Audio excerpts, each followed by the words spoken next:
Hey everyone, welcome back to Born Bearded. Today we're going to be talking about the good times and the bad times of having a longer beard. Now, don't get me wrong, I love having a longer beard, but there are some challenges that comes along with that. So let's see both sides of the story, and hopefully this will help you if you've decided to grow out your beard. Now, before we get into it, do me a quick favor, hit that like and subscribe button. It really helps support the channel. But let's go ahead and get through the intro, and we're going to get right into it.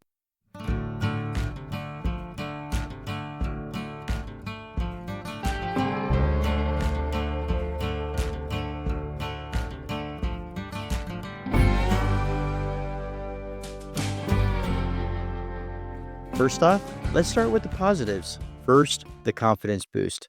Having a long, healthy, well maintained beard not only builds your confidence, but it makes a statement. It's unique, it sets you apart, and you're going to find that you're going to get random compliments from guys with beards and without, as well as going to create conversation that you never would have without it. And knowing that you've grown something from patience and care really builds that self esteem. Another good time is the versatility of it. When you have a longer beard, you can rock more styles.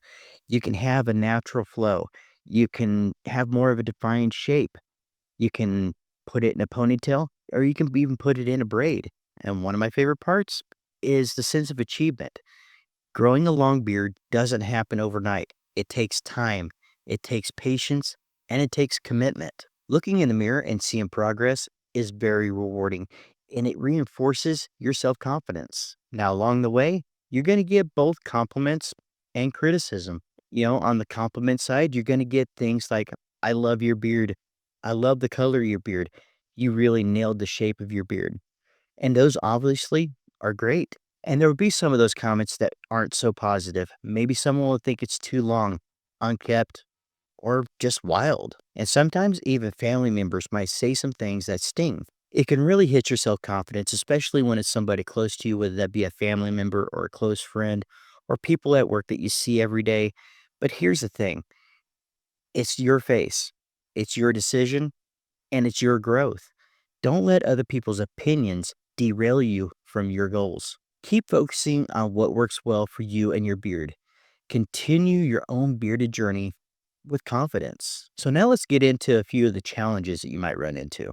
Now, after you get through your initial awkward phase, that's the phase where it's hard to get your beard to do anything that you want it to do, but you're getting those beard hairs trained. Now, as it starts growing, you go through growth stages, I would call them. They're more than just awkward phases. They can be a little tricky to get past. As the beard gets longer, the beard hair is going to lay in different directions. This means you might have to tweak your routine just a little bit, especially if you're using heat. Suddenly, your beard isn't just falling into place like it used to. It's got a little more weight to it, and it's acting a little differently. Flyaways and uneven growth can even pop up more. And this is where the patience and the training of those hairs to lay where you want them is going to help. Another challenge is dryness. Now, all beards will pull those natural sebum oils away from your skin and into the beard hairs to keep it healthy. But as the beard goes longer, some of these guys here at the bottom, those are the longest runners in the game.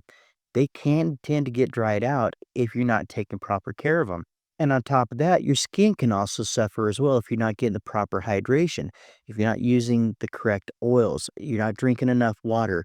Your skin underneath can get really irritated, and it can actually cause beard drift even with a longer beard. And the solution to all this is going to be consistency.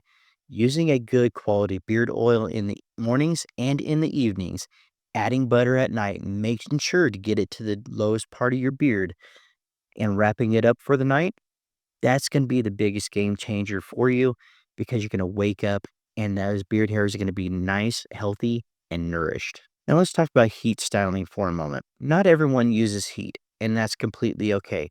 Some people use no heat. Some people only use heat from a blow dryer. Some use both a blow dryer and a heated brush, like myself. But it's all about what works for your beard routine. Heat tools can really help tame those waves in your beard, and it can also train those hairs to lay down. But if you do use heat tools, make sure that you're using them properly. Step one, and please remember this, never use heat on a dry beard. Step two, get your beard damp. It doesn't have to be soaking wet and dripping. just damp. Step 3, add a quality beard oil to your skin and to your beard. Wait 3 to 5 minutes before using heat. That time allows the oil to absorb and protect your beard from heat. Step 4, use a quality straightener. Never, ever, ever use a hair straightener for your beard. Even if it's the tiny ones that look like they might be made for your beard, if it's a flat iron, they are not going to be made for your beard. Those get way too hot and those will burn your beard hairs. Beard straighteners are specifically designed to set and rest at that proper temperature for your beard to get it to do what you need it to do without singeing those hairs. Step 5 is make sure you control that temperature. Too low, and it's not going to do anything. Too high, and you might potentially damage your hair. Find that happy median in there. You want to use the least amount of heat possible that is still going to do what you need it to do for your beard. Step 6, use a comb or a brush to assist you when straightening your beard. So as you're running your beard straightener down, run a brush just below it to add some tension, and this will definitely help control those waves and help train those beard hairs to lay where you want them. And if you're using a blow dryer, all these steps are going to be the same. Just replace the section where it says heat a brush with a blow dryer. You want to use a blow dryer on a medium setting. You don't want it too hot, and you want to be able to control the amount of air that's going through. And again, take your brush, roll it down, and run the blow dryer down with the brush or the comb. Even if you don't use heat, proper hydration and a routine such as oils, butters, and brushing it out in the mornings will definitely help keep your beard healthy and maintained. The key is finding what works for your beard and sticking to that consistently.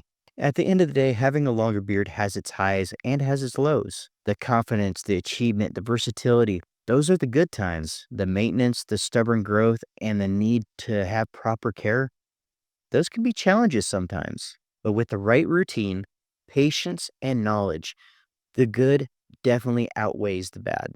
And if you wouldn't mind, go ahead and leave it down in the comments if you've already started to grow your beard out longer or you've had a longer beard for years.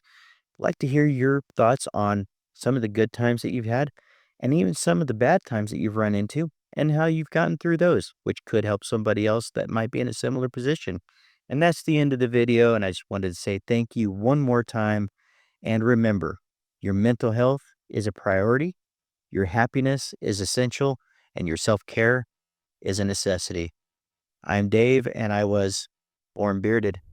Love you guys.